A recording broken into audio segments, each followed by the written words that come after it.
को ये भी समझ में आ जाएगा कि होता क्या है ट्रैवल इंश्योरेंस।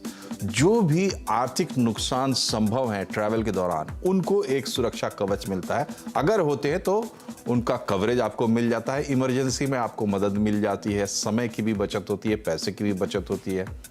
बीमारी, एक्सीडेंट, डिसेबिलिटी ये तमाम चीज़ें अगर सफ़र के दौरान होती हैं, फ़्लाइट लेट होती है, फ़्लाइट आप मिस करते हैं, फ़्लाइट कैंसिल हो जाती है, फ़्लाइट हाईजैक हो जाती है, ऐसे तमाम चीज़ें, आपकी कोई डिवाइस है वो डैमेज होती है, आपका लगेज खो जाता है, आपका कोई डॉक्यूमेंट खो जाता है, इस तरह की तमाम चीज़ें कवर होती हैं। और ये एक नॉन एग्जॉस्टिव लिस्ट है, यानी अभी इसमें और भी इजाफा आपको देखने को मिल सकता है जब आप ट्रैवल इंश्योरेंस लेने की सोचें या लेने जाएं। तो हम ट्रैवल इंश्योरेंस को समझेंगे और साथ ही कुछ और स्मार्ट टिप्स हम लेंगे हमारे एक्सपर्ट से। पहले आपका परिचय करा दें। policybazaar.com के प्रोडक्ट हेड ट्रैवल इंश्योरेंस मानस कपूर हमारे साथ हैं, एवीएस टूर एंड ट्रैवल के पंकज मदान और वावी डेज की सीईओ राधा गुप्ता भी हमारे साथ हैं। सबसे पहले पहला सवाल मानस आपसे होगा। आप देखिए प्रोडक्ट के ही एक्सपर्ट हैं, तो ये बताइए कि इसमें हमने एक लिस्ट बताई कि भाई ये चीज़ें कवर होती हैं और इससे भी ज़्यादा चीज़ें जो है वो कवर हो सकती हैं।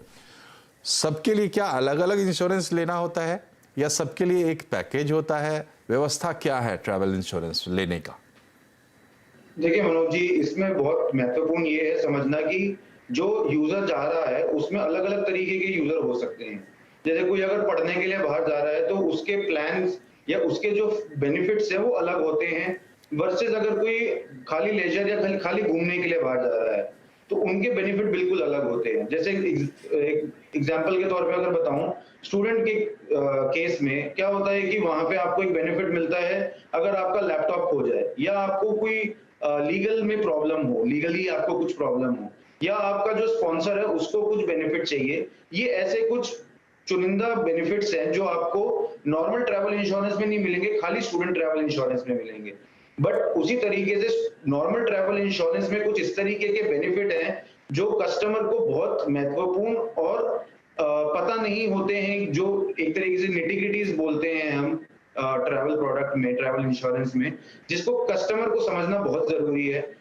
अगर मैं आपको बोलूं जो आपने बेनिफिट्स बताए ये खाली ऊपर तौर पे हैं, बट और भी बेनिफिट्स हैं। जिस तरीके से अगर आप कहीं बाहर गए हैं, वहां पे आपको सुनामी या हरिकेन का सामना करना पड़ता है, तो उस केस में आपको अपनी ट्रिप एक्सटेंड करनी पड़ती है, आपको आपका फ्लाइट के टाइमिंग चेंज या डिपार्चर डेट चेंज करनी पड़ती है, आपको आपका होटल एक्सटेंड करना पड़ता है। तो उस तरीके से भी एक बेनिफिट है जो कस्टमर उठा सकते हैं। तो इस तरीके के बहुत सारे बेनिफिट्स हैं जो कस्टमर्स को नहीं पता होते, जो वो लेते हैं, और वो अलग-अलग प्लान्स में अलग-अलग फीचर्स होते हैं, तो उनको क्या उनके लिए चूज करना इस मतलब बहुत महत्वपूर्ण उनके लिए। तो ये है एक बुनियादी आप कह सकते हैं एक बातें जो पंकज जी ने बताई। राधा जी ये बताइए कि अब जैसे हम ट्रैवल की बात करते हैं, टूर एंड ट्रैवल की बात, तो पहले दिमाग में लोगों की यही आता है कि भाई घूमने जा रहे हैं, ट्रिप पे जा रहे हैं, 3 दिन की, 5 दिन की, जो 7 दिन की ट्रिप होती है। पैंडेमिक के बाद थोड़ा अवेयरनेस बढ़ा है इन तमाम चीज़ों को लेकर, क्योंकि पैंडेमिक में ऐसे सिचुएशंस आए थे जहाँ पे लोगों को उनको पता नहीं था और वो चीज़ें कवर हो सकती थी, तो इसके बाद थोड़ी अवेयरनेस बढ़ी है। लेकिन ये बताइए कि आम तौर पर अभी क्या ऑफ़र किए जा, कितने अवेयरनेस है लोगों में, और जो पैकेजेस आप लोग ऑफ़र करते हैं या जो दूसरे जो ट्रैवल कंपनीज है ऑफ़र करती हैं, उनमें कुछ जो बुनियादी चीज़ें जो आप सजेस्ट कर रहे हैं, जिसको लोग ग्रहण कर रहे हैं, एक्सेप्ट कर रहे हैं, वो क्या चीज़ें हैं इंश्योरेंस में? इंश्योरेंस में अभी लोग फॉर सम कंट्री, अगर कुछ कंट्री ले लें तो वहां पे इंश्योरेंस नहीं भी लिया तो चलेगा।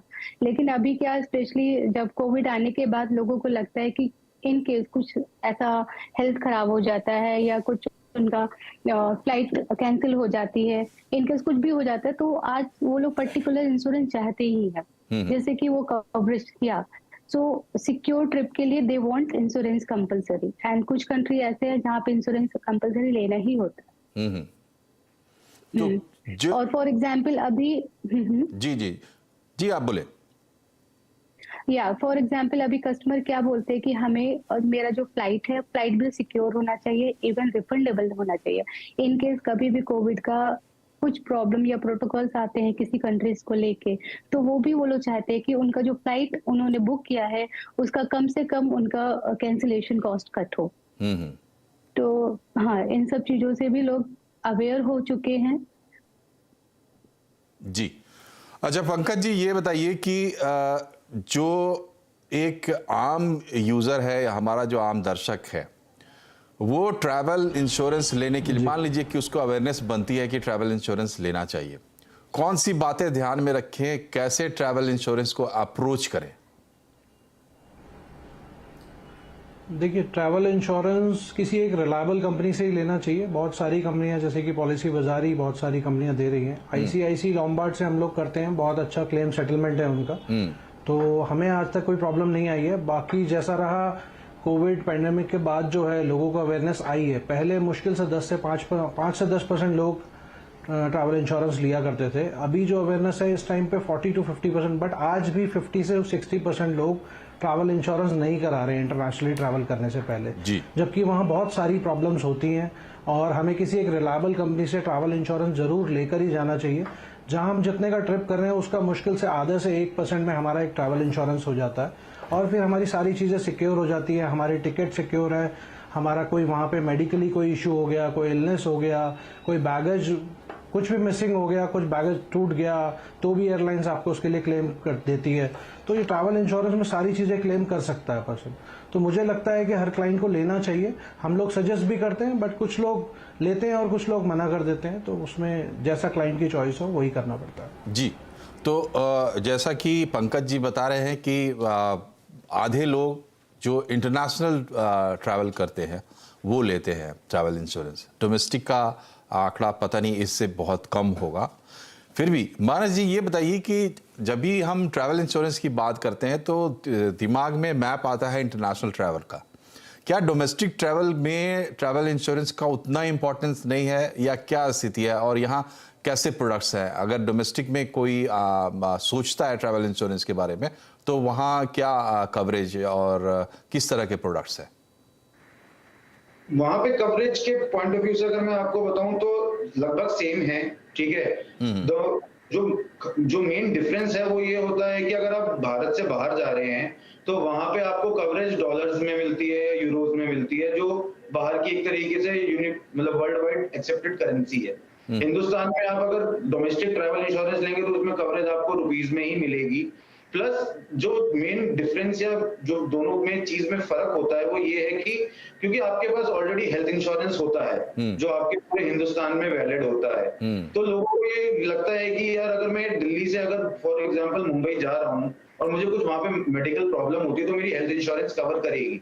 डोमेस्टिक ट्रैवल इंश्योरेंस में जो बेनिफिट आपको ऊपर से मिलते हैं कि अगर आपका बैगेज खो गया या आपका बैगेज डिले हो गया या आपको आपकी फ्लाइट कैंसिल हो गई, जो ये बाकी ट्रैवल इंश्योरेंस के और बेनिफिट्स होते हैं वो ज्यादा महत्वपूर्ण होते हैं एज कम्पेयर टू अगर मेडिकल एक्सपेंसेस बोले तो। जी अच्छा पंकज जी, मानस जी माफ़ कीजिए, मानस जी ये बताइए कि जब हम फ्लाइट की टिकट बुक करते हैं या रेलवे की टिकट बुक करते हैं और अब चूंकि ऐप्स और इंटीग्रेटर्स आ गए हैं तो बसेस वगैरह में भी जब हम टिकट बुक करते हैं तो वहाँ हमें एक ऑप्शन मिलता है इंश्योरेंस का। उस इंश्योरेंस का क्या मतलब है? क्या वो भी